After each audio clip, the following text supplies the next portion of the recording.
GRIAS Academy.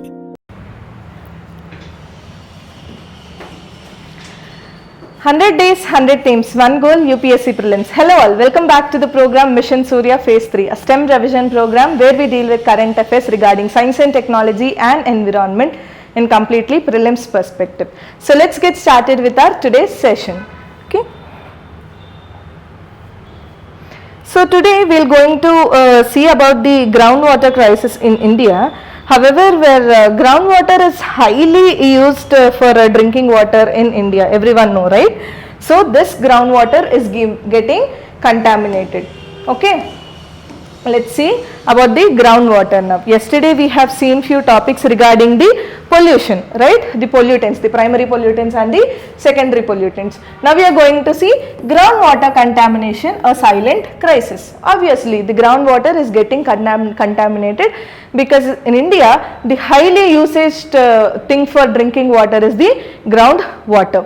Okay, why it is in use? Because the annual groundwater quality report 2024, the annual groundwater quality report 2024 has understood nationwide water emergency,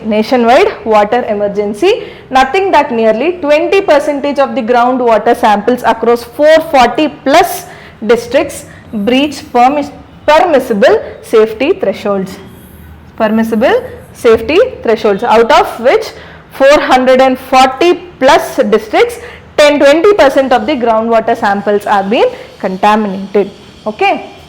Coming to the economical impact of this groundwater contamination, the cumulative cost of environmental degradation like soil and water is bleeding the Indian economy, by roughly how much? $80 billion annually. Okay, approximately, which is 6.8% of our GDP. Okay, next, coming to the social impact in regions like Gujarat's Mehsana. In Gujarat, we have a district called Mehsana where severe fluorosis has incapacitated the local workforce, trapping families in a viscous cycle of poverty and medical death. Okay, this is the social impact targeting mainly the Gujarat's Mehsana district. Okay, next, coming to the contaminant profiles, we will see the first contaminant for the groundwater is nitrate. This is nitrate. How it originates? From excessive nitrogenous fertilizer applications in animal waste and sewage leaching. And from animal waste for excessive nitrous fertilizer application gives rise to nitrate. Okay, next, what is the health impact of this nitrate? It triggers the blue baby syndrome. What is this blue baby syndrome? Is called metamoglobemia. Okay, metamoglobemia in infants means this is a chronic exposure which leads to thyroid dysfunction and elevated cancer risks. Okay, next the pollutant is fluoride. The fluoride is naturally leaches from the bedrock in arid or semi-arid regions. Example, Rajasthan and Gujarat. Examples, states like Rajasthan and Gujarat. What is the health impact of this fluoride? Is it disrupts calcium metabolism. It disrupts the calcium metabolism in the human being and leading to severe dental mottling. It leads to severe dental mottling and crippling skeleton fluorosis, that is bone deformities. Okay, this is the health impact of fluoride. Next is the arsenic. Arsenic is a highly toxic metalloid. It is a highly toxic metalloid which is naturally found in Ganga Brahmaputra plains, which are found in Ganga and Brahmaputra plains. Examples like Assam, Bengal, West Bengal and Bihar. West Bengal. What is the health impact of this arsenic? Is it acts as a potent carcinogen. Disrupting DNA repair. It disrupts the DNA repair and causes multi-organ failure and severe neurological degradation and skin lesions. Means hyperkeratosis or blackfoot diseases. Okay, this is the impact of arsenic in humans. Next, these are few contaminants of groundwater. Next, the next one is iron. Iron, how it is caused? It is highly prevalent in the coastal and alluvial aquifers of eastern India, which is driven from rock weathering and aggravated by over pumping also. Okay, what is the health impact of iron? It causes digestive distress, nausea, and facilitates the proliferation of harmful iron reducing bacteria in water pipelines. Okay, reducing the proliferation of harmful iron reducing bacteria in water pipelines. This is of iron. Next is uranium. Uranium is found in the granitic terrains of Telangana, Punjab and Haryana. Telangana, Punjab and Haryana, which is depleting water tables, which depleting water tables accelerates its leaching. Okay. What is the health impact of it? It is highly nephrotoxic and means which destroys the kidney tissues. Nephro means comes under the kidney department. So, destroys kidney tissues and carries severe long-term carcinogenic and radiological risks because of this uranium in the groundwater. Okay. These are few contaminants of the groundwater. Next is the governance and institutional framework. Let's see about this. Someone has to regulate this, right? So, who is regulating it and what? We will see. Okay. Central Groundwater Authority,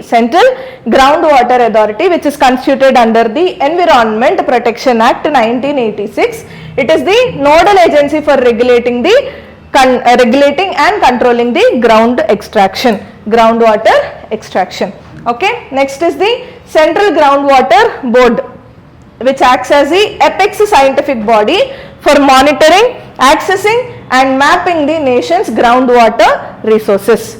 Okay, these two are the governance and institutional frameworks. Next comes the life cycle of plastic pollution. The second thing is the life cycle of plastic pollution. Why it is in use? Recent intergovernmental negotiating committee dialogues amid it drafting a legal binding global plastic pollution treaty. Which is collapsed. A diplomatic deadlock emerged between the high ambition coalition, means pushing for hard caps on plastic production, and like-minded countries which are favoring downstream waste management. Okay, this is why it is news. Next, typologies and threat matrix.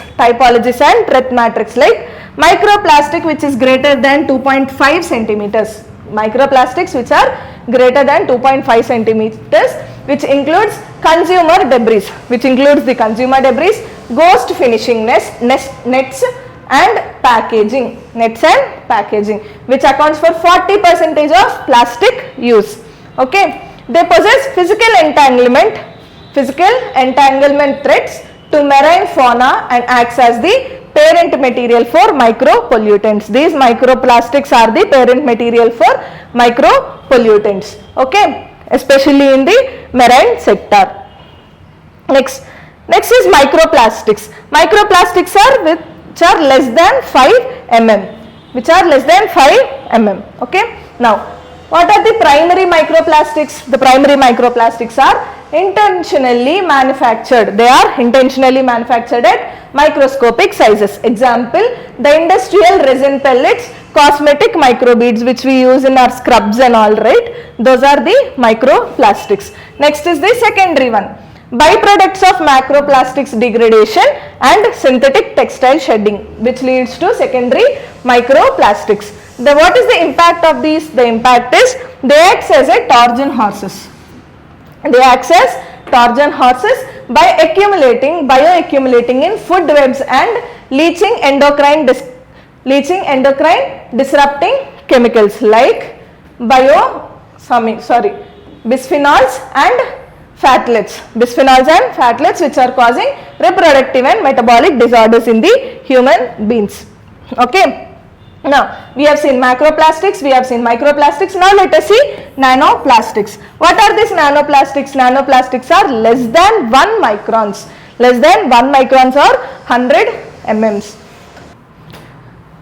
We have seen macroplastics, microplastics. Now, let us look into nanoplastics. What are nanoplastics? The size of the nanoplastics are less than 1 micron, that is 1000 nms. Okay. The terminal most hazardous degradation stage driven by UV oxidation and mechanical weathering. UV oxidation and mechanical weathering, we can get nanoplastics. What is the impact of this nanoplastics is, due to their infinite small size, they can breach critical biological defenses. They can breach the critical biological defenses, including human cell membranes. Human cell membranes also they can induce into because of their nano size. Okay, the placental barrier and the blood-brain barrier, the placental barrier, the blood-brain barrier, the triggering mitochondrial damage and genetic toxicity also. Okay, these are very small in size, which are not even visible with our naked eye. They can easily enter into our body and disrupt the functions of our body also. Okay, next. Next, the climate and economic nexus. How these plastics are structurally tied to petrochemicals. These are highly used in the petrochemical industries. If current trends hold, the plastic life cycle will consume 19% of the global carbon budget by 2040. They account for 19% of the global carbon budget by 2040. Okay, despite annual production exceeding 500 million tons, the global recycling rate is a stagnant 9%. The global recycling rate is stagnant 9%, resulting in roughly 11 million tons. 11 million tons hemorrhaging into oceans yearly, which are hemorrhaging into the oceans yearly. Okay. Next, mainly this plastic is highly contaminated in the marine sectors itself. Okay. Next, evolving threats in the marine pollution. We will see into the next topic. Why it is in news?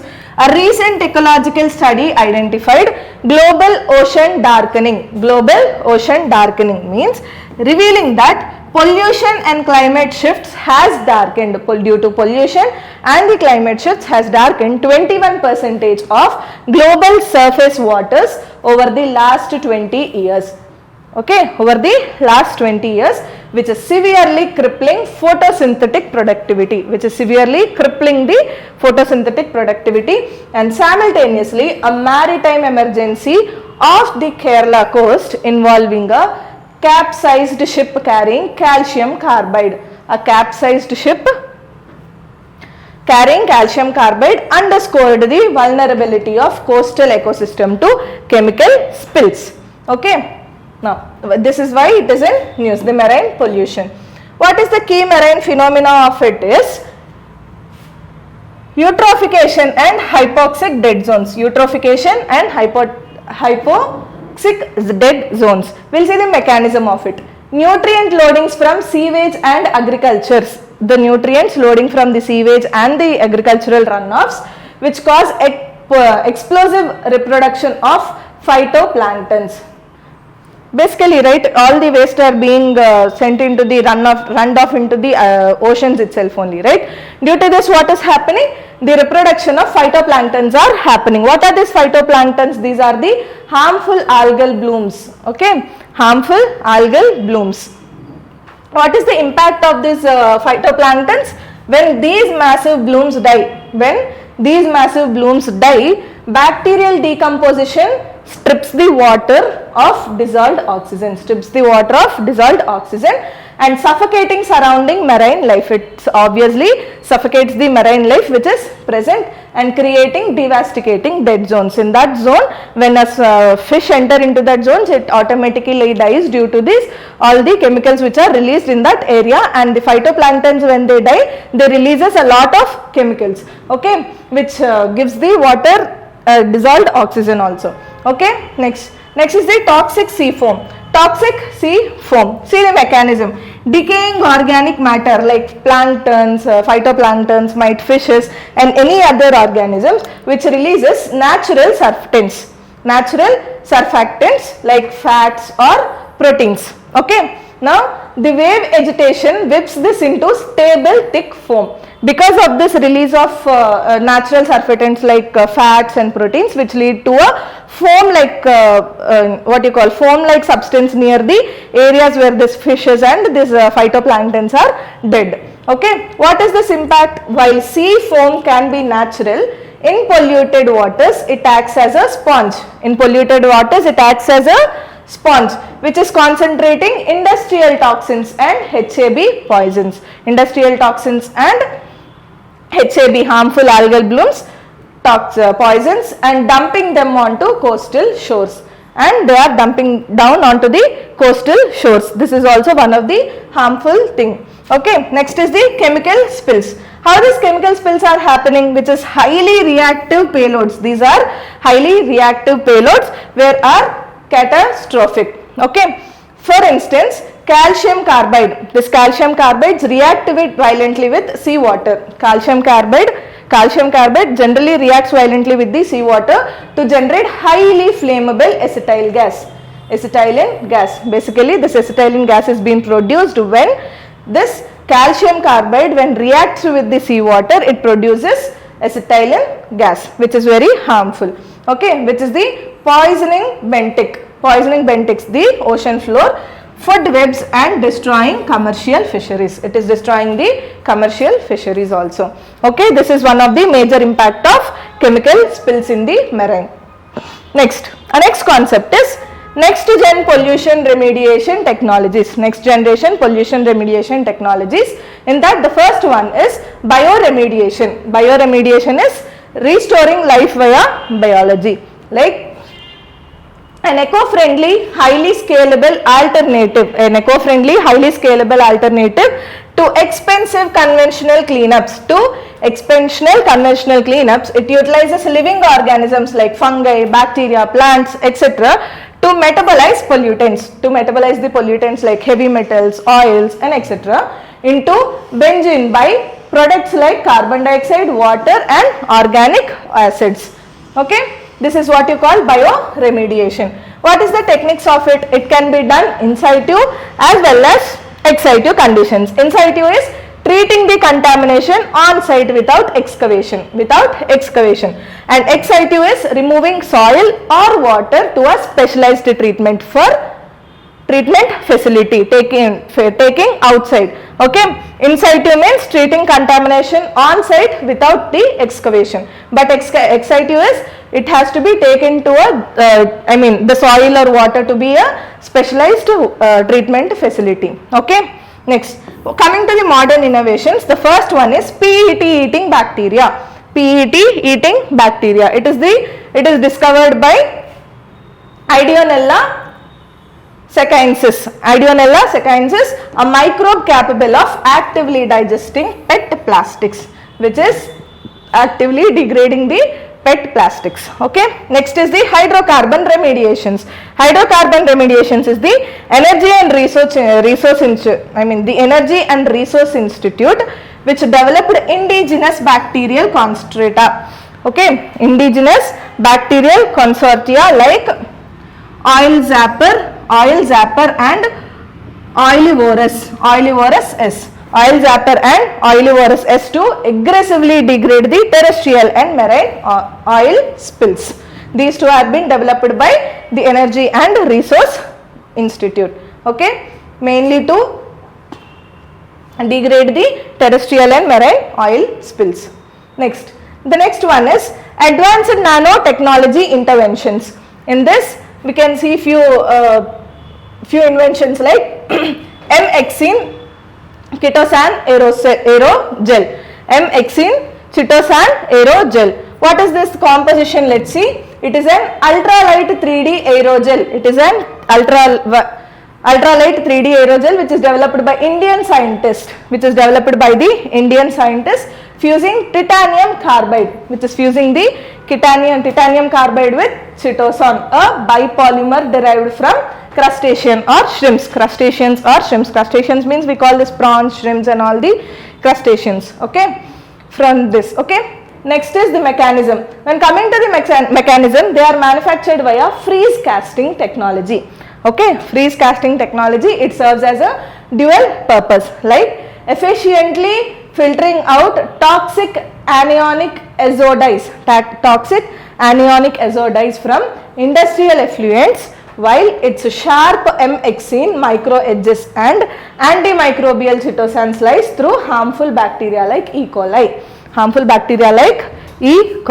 Okay, next, viability. Coming to the viability of M-hexene chitosan aerogel, it retains 90% efficiency over 90 days. 90% efficiency over 90 days, which is circular economy friendly. This is circular economy friendly, though its dye removal efficiency drops marginally in high saline waters. Okay, high saline sea waters. The next is magnetic nanoboats. What is the mechanism of this magnetic nanoboats? These are microscopic robots engineered from polymers. These are microscopic engineered robots which are manufactured by using polymers, metals or iron-based metal organic frameworks. What is the application of this magnetic nanoboats? They require zero onboard power.